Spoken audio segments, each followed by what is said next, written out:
Hey guys, मेरा नाम है सौरभ। गाइस, ये है OnePlus का 10R जिसको कि 2022 में लॉन्च करा गया था अप्रैल के महीने में OnePlus की तरफ से। उस टाइम पे जो फोन है ये काफी ज्यादा महंगा लॉन्च करा गया था, 40,000 रुपए के आसपास में। और उस टाइम पे ये बहुत ही ज्यादा कंफ्यूजन वाला फोन था कि OnePlus की तरफ से इस फोन को लिया जाए या फिर नहीं लिया जाए। और इस फोन को आज के डेट में 1.5 साल हो चुके हैं और इस फोन का जो प्राइसिंग है वो भी काफी ज्यादा कम हो चुका है। लगभग आपको 25 से 26,000 रुपए के आसपास में देखने को मिल जाता है नया। और अगर आप लोग सेकंड हैंड लेने जाते हो तो आपको और भी ज्यादा कम में देखने को मिल जाता है, लगभग आपको 15,000 के आसपास में देखने को मिलता है। मैं इस फोन को पिछले 1 महीने से भी ज्यादा हो चुके हैं कि यूज कर रहा हूं। काफी अच्छी तरीके से मैंने इस फोन को टेस्ट किया है कि आज के डेट में हमें इस फोन से किस तरह की एक्सपीरियंस देखने को मिलती है, कैमरास किस तरह के देखने को मिलते हैं, गेमिंग परफॉर्मेंस किस तरह की देखने को मिलती है। सारा कुछ मैंने काफी अच्छी तरीके से टेस्ट करा है। तो आज मैं इसी वीडियो में आपको सारा कुछ OnePlus 10R के बारे में बताने वाला हूं कि क्या आज के डेट में आपको ये फोन को लेना चाहिए या फिर नहीं लेना चाहिए। अगर आप लोग लेने का प्लान कर रहे हो तो फिर तो चलिए जानते हैं कि क्या आपको 2023 में और 2024 आने वाला है तो इस टाइम पे आपको OnePlus 10R को लेना चाहिए या फिर नहीं लेना चाहिए। तो शुरुआत करते हैं हम लोग OnePlus 10R के डिजाइन, बिल्ड क्वालिटी और इन हैंड फील के बारे में।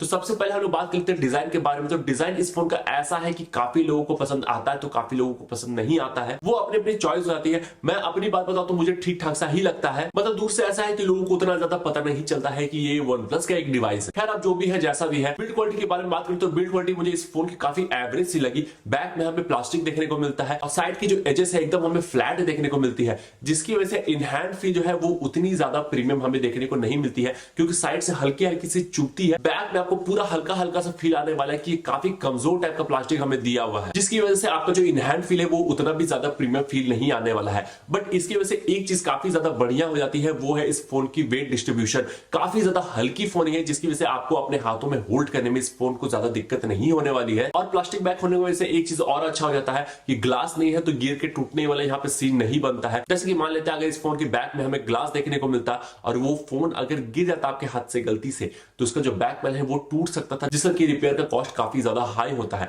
बट इसमें हमें प्लास्टिक देखने को मिलता है तो उस चीज का आपका डर जो है वो खत्म हो जाता है। तो कुछ इस तरह की हमें इन हैंड फील और बिल्ड क्वालिटी देखने को मिलती है OnePlus 10R की। काफी एवरेज सी लगी मुझे, जैसे कि मैंने आपको एक्सप्लेन कर दिया है कि पकड़ने में उतना ज्यादा प्रीमियम फील नहीं आता है। बट फोन काफी ज्यादा लाइट वेट है जिसकी वजह से दिक्कत नहीं होती है फोन को अपने हाथों में होल्ड करने में। डिजाइन के मामले में मुझे जो इस फोन की सबसे बेकार बात लगी वो ये है कि इस फोन में हमें अलर्ट स्लाइडर देखने को नहीं मिलता है, जो कि काफी ज्यादा वाहियात बात है। अलर्ट स्लाइडर जो है ये OnePlus का एक लेजेंडरी पहचान है कि OnePlus के डिवाइसेस में हमें अलर्ट स्लाइडर देखने को मिलता है, जो कि बहुत ही ज्यादा हेल्पफुल और बहुत ही ज्यादा यूजफुल फीचर हमें देखने को मिल जाता है OnePlus की तरफ से। बट इसमें हमें देखने को नहीं मिलता है, जिसकी वजह से एक्सपीरियंस जो है इस चीज का काफी ज्यादा बेकार बनाता है। बार बार आपको अंदर से जाके इस फोन को म्यूट और जनरल में डालना पड़ेगा। अब बिल्ड क्वालिटी, डिजाइन ये कैसी भी हो वो उतना ज्यादा मैटर नहीं करता है जितना ज्यादा ये मैटर करता है कि इस फोन की डिस्प्ले कैसी है। इस फोन की जो डिस्प्ले वो काफी ज्यादा हमें बढ़िया देखने को मिल जाती है। तो इस फोन में हमें 6.7 इंच की एक फ्लूइड एमोलेड डिस्प्ले देखने को मिल जाती है, जो कि 120 हर्ट्ज के रिफ्रेश रेट को भी सपोर्ट करती है, साथ ही साथ HDR10+ को भी सपोर्ट करती है। अगर आप कंटेंट वगैरह वॉच करना काफी ज्यादा पसंद करते हो तो उस केस में आपको जो इस फोन का डिस्प्ले है वो काफी ज्यादा पसंद आने वाला है। कलर्स वगैरह एकदम आपको वाइब्रेंट और मजेदार लगेंगे देखने में। अगर आप लोग रात में अंधेरे में कंटेंट वगैरह वॉच करना काफी ज्यादा पसंद करते हो, लाइक यूट्यूब पे वीडियोस वगैरह देखना या फिर नेटफ्लिक्स पे मूवीज वगैरह देखना, तो उस केस में आपको एकदम डीप ब्लैक्स भी देखने को मिल जाते हैं, जिसकी वजह से कंटेंट वॉचिंग का एक्सपीरियंस जो है वो और भी ज्यादा बढ़िया हो जाता है OnePlus 10R का। उसके अलावा अगर आप लोग नॉर्मली भी यूज करते हो अपने फोन को, जैसे कि रील्स वगैरह यूज कर लेना, व्हाट्सएप हो गया, फेसबुक हो गया, इंस्टाग्राम हो गया, स्नैपचैट हो गया, इनमें भी जो आपको कलर्स वगैरह देखने को मिलेंगे वो भी आपको काफी ज्यादा बढ़िया देखने को मिल जाते हैं, जिसकी वजह से आपका जो एक्सपीरियंस रहता है वो काफी ज्यादा अच्छा होने लग जाता है। आउटडोर में भी आपको किसी भी तरह का विजिबिलिटी से लेकर कोई भी दिक्कत नहीं होने वाला है। काफी ज्यादा ब्राइट डिस्प्ले हमें देखने को मिल जाती है OnePlus 10R की। विजिबिलिटी को लेकर यहाँ पर आपको बिल्कुल भी दिक्कत होने वाला नहीं है। डिस्प्ले क्वालिटी के अलावा इस फोन में हमें 120 हर्ट्ज का रिफ्रेश रेट देखने को मिलता है, जिसकी वजह से आपका जो एक्सपीरियंस है वो काफी ज्यादा स्मूथ हो जाता है। आप लोग कहीं पर भी स्क्रॉलिंग वगैरह करते हो तो उस केस में क्या है कि आपको काफी स्मूथ एक्सपीरियंस देखने को मिलता है। बट मैं ये भी बताना चाहूंगा कि हर एक जगह पर आपको 120 हर्ट्ज का रिफ्रेश रेट देखने को नहीं मिलता है। जैसे कभी कभी होता है कि अगर आप लोग इस फोन का गैलरी यूज कर रहे हो वहां पर ये 60 हर्ट्ज में चला जाता है, कभी आप लोग यूट्यूब पे स्क्रॉलिंग वगैरह कर रहे हो तो वहां पर ये 60 हर्ट्ज में चला जाता है। तो ये सब चीजें हैं जो थोड़ा बहुत एक्सपीरियंस को खराब करता है। बट इसके अलावा मैक्सिमम जगहों पर ये 120 हर्ट्ज के साथ ही आता है, तो काफी अच्छा एक्सपीरियंस देखने को मिल जाता है उस जगह पर। अब हम लोग बात कर लेते हैं इस फोन के परफॉर्मेंस के बारे में, जिसकी वजह से ही लोग मेनली इस फोन को लेना चाहते हैं। तो इस फोन में हमें देखने को मिल जाता है MediaTek Dimensity का 8100 मैक्स का प्रोसेसर। और ये जो फोन है ये दो वेरिएंट्स में आती है, 8GB रैम के साथ में और 12GB रैम के साथ में। अब यहाँ पे 8GB और 12GB रैम वाले में दो डिफरेंसेस देखने को मिलती है, जो कि मैं आपको आगे बताने वाला हूं बैटरी वाले सेक्शन में, क्योंकि वहां पर आपको चेंजेस देखने को मिलते हैं, बट परफॉर्मेंस हमें सिमिलर ही देखने को मिलता है। तो परफॉर्मेंस को मैं यहाँ पर टोटल दो कैटेगरी में डिवाइड करना चाहूंगा। पहले कैटेगरी में आते हैं वो यूजर्स जो कि अपने फोन में गेमिंग वगैरह बिल्कुल भी नहीं करते, या फिर करते भी है तो कभी कभार टाइम पास के लिए थोड़ा बहुत कर लेते हैं, लेकिन उसके अलावा अपने normal day to life usage में काम आने वाले सारे एप्लीकेशंस को यूज करते हैं। इंस्टाग्राम हो गया, ट्विटर हो गया, फेसबुक हो गया, व्हाट्सएप हो गया, सोशल मीडिया वगैरह सारा कुछ यूज करना है, यूट्यूब पे वीडियोस अगर देखना है, नेटफ्लिक्स पे मूवीज अगर देखना है, ये सारा कुछ। और सेकंड कैटेगरी में आते हैं वो यूजर्स जो कि अपने फोन को लेना चाहते हैं सिर्फ और सिर्फ गेमिंग पर्पस से, BGMI हो गया, COD हो गया, ये सारा। तो देखो इस केस में अगर आप लोग एक फर्स्ट कैटेगरी वाले यूजर हो, मतलब कि अपने फोन को काफी ज्यादा यूज करते हो, सोशल मीडिया वगैरह काफी ज्यादा यूज करना हो गया, तो उस केस में आपको जो इस फोन से परफॉर्मेंस देखने को मिलेगी वो आपको काफी ज्यादा बढ़िया देखने को मिल जाती है। मैं कुछ इस तरह से समझाता हूं, जैसे कि मान लेते हैं कि अगर आप लोग एक ऐसे यूजर हो जो कि अपने फोन को काफी ज्यादा यूज करते हो, कहीं ऑफिस वगैरह पे जाते हो, या फिर अगर स्टूडेंट के सारे काम करना है, ऑफिस के सारे काम करना है, तो उस केस में इस फोन से आपको किसी भी तरह का कोई भी दिक्कत देखने को नहीं मिलेगा। ये फोन बिल्कुल भी लैग नहीं करती है, कहीं पे फंसती नहीं है। ये सारी चीजों के मामले में ये फोन जो है ये काफी ज्यादा बढ़िया आपको देखने को मिल जाता है, और परफॉर्मेंस भी आपको काफी बढ़िया देखने को मिल जाएगा। एक ऐप से दूसरे ऐप में जाना, दूसरे ऐप से तीसरे ऐप में जाना, इन सारे ही कामों में आपको किसी भी तरह का कोई भी लैगनेस, जिटरनेस वगैरह कुछ भी देखने को नहीं मिलता है। सेकंड कैटेगरी के यूजर्स की बात कर लेते हैं। मान लेते हैं कि अगर आप लोग इस फोन को लेना चाहते हो सिर्फ और सिर्फ गेमिंग पर्पस से, जैसे कि BGMI हो गया। मैंने इस फोन में काफी अच्छे तरीके से BGMI को टेस्ट करा है। इनफैक्ट मैंने इस फोन के BGMI के बारे में डेडिकेटेड वीडियो बना रखा है। अगर आप लोगों को ज्यादा डिटेल में जाना हो तो उस वीडियो का लिंक आपको जो है नीचे डिस्क्रिप्शन बॉक्स में देखने को मिल जाएगा, आप लोग जाके चेकआउट कर सकते हो। बट यहाँ पर मुझे अगर शॉर्ट में बताना हो तो गेमिंग परफॉर्मेंस भी मुझे इस फोन की काफी ज्यादा बढ़िया लगी है। मुझे बिल्कुल भी इस फोन में जिटरनेस, लैगनेस ये सब देखने को नहीं मिली। बट एक डिसअपॉइंटमेंट ये हुई कि इस फोन में हमें किसी भी तरह का 90 FPS स्मूथ में देखने को नहीं मिलता है, आपको सिर्फ 60 हर्ट्ज तक का ही देखने को मिलता है, मतलब कि एक्सट्रीम सेटिंग्स ही देखने को मिलता है, जबकि हमें इजीली 90 FPS देखने को मिल सकता था, बट इसमें हमें देखने को नहीं मिलता है। इन सब के अलावा इस फोन में हमें इन डिस्प्ले फिंगरप्रिंट सेंसर भी देखने को मिलता है, जो कि काफी ज्यादा फास्ट है। बस पोजीशन जो है वो थोड़ी सी नीचे देखने को मिलती है हमें, बट आप लोग जो है 2-3 दिन यूज करने के बाद में आप लोग काफी ज्यादा यूज टू हो जाओगे, उसके बाद में आपको उतना ज्यादा दिक्कत नहीं होगा।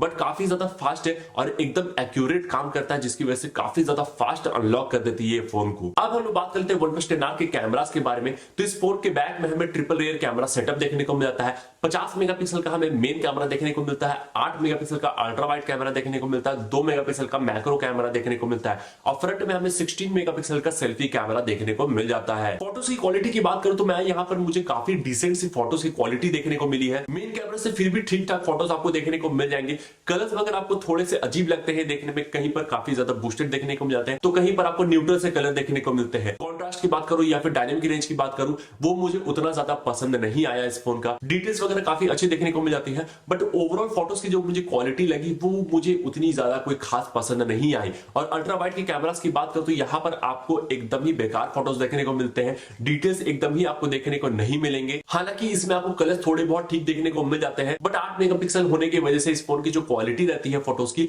वो बहुत ही ज्यादा बेकार हो जाती है। सेल्फी कैमरा मुझे काफी अच्छा लगा इस फोन का, फोटोज की क्वालिटी आपको काफी बढ़िया देखने को मिल जाती है, डिटेल्स वगैरह भी काफी अच्छे तरीके से रहते हैं उसमें। अब वीडियोस की बात करूं तो यहाँ पर आपको मैक्सिमम से मैक्सिमम 4K में 30 FPS में वीडियो रिकॉर्ड करने का ऑप्शन देखने को मिलता है, लेकिन अगर आप लोगों को 60 FPS में रिकॉर्ड करना है तो यहाँ पर आप लोग 1080p में रिकॉर्ड कर सकते हो। वीडियो क्वालिटी की बात करूं तो यहाँ पर मुझे वीडियो क्वालिटी भी उतनी ज्यादा कोई बढ़िया नहीं लगी, क्योंकि कलर्स यहाँ पर आपको उतने बढ़िया देखने को नहीं मिलती है, डायनेमिक रेंज उतनी अच्छी तरीके से मैनेज नहीं कर पाता है, डिटेल्स वगैरह भी आपको काफी ज्यादा अजीब टाइप की आपको देखने को मिल जाती है, और स्टेबिलिटी के बारे में बोलो तो वो तो एकदम ही आपको बेकार से देखने को मिलती है, काफी ज्यादा शेक करती है। अगर आप लोग चलते हुए वीडियो बनाना चाहते हो तो आपको काफी ज्यादा स्टेबल रहना होगा, अपने हाथों को स्टेबल रखना पड़ेगा, तब जाके थोड़ी बहुत वीडियो जो है वो थोड़ी सी स्टेबल आती है, अदरवाइज काफी ज्यादा शेक करती है वीडियो। अब बात आती है बैटरीज की, तो यहाँ पर आपको थोड़ा सा चेंज देखने को मिलता है, जैसा कि मैंने आपको परफॉर्मेंस वाले टॉपिक पे बताया था। अगर आप लोग 8GB रैम वाला वेरिएंट लेते हो तो उस केस में आपको इस फोन में जो बैटरी है वो 5000 mAh की देखने को मिलती है, और आपको चार्जर जो है वो 80 वॉट का देखने को मिलता है।